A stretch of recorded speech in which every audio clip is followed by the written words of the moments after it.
Hello, my name is Megan Ferry and this is my mood board in preparation for creating my movie.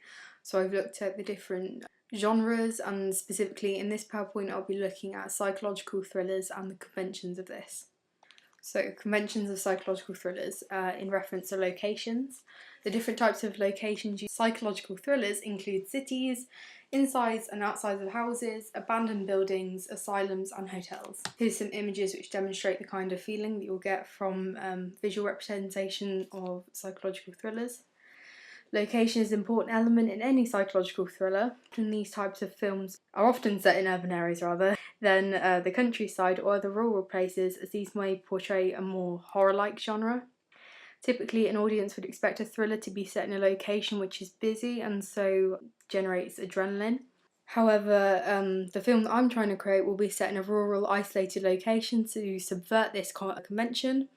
As a result, the audience may be less prepared for the events that take place in the film because they're not expecting it to be a horror thriller genre.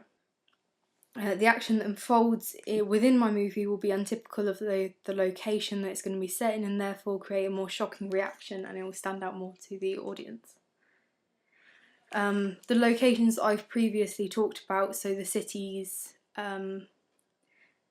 asylums, abandoned buildings, that kind of thing, are similar to those used within horrors.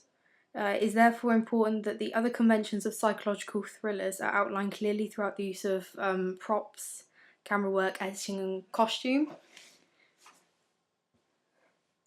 Often in psychological thrillers you'll find mirrors and they're used to show like the darker side and motives of the character. Occasionally characters will be talking into a mirror which can show conflict or progression of madness. They're talking to themselves. So, camera shots. Different camera shots used in psychological thrillers include quick camera movements, extreme close-ups, high and low angled shots, tracking shots and long shots.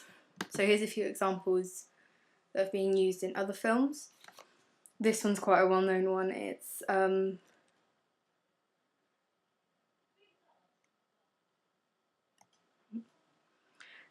so quick camera movements are often used in psychological thrillers to build tension and panic within the scene, which then makes the audience feel the same emotion that the character is trying to convey because the adrenaline gets pumping and they feel as though they're running or whatever else it is with the character because of the rapid pace that it moves at. Lighting.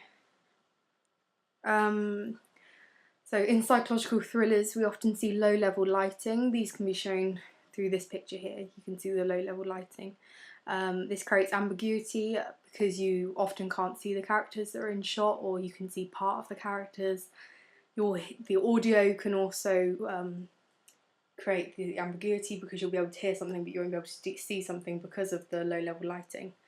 So this adheres to the conventions of a psychological thriller.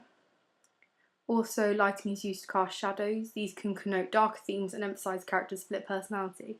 So like in this picture here, you see half of her face is in shadow and half of it is in the light, which makes us believe that she might have a darker part to her personality.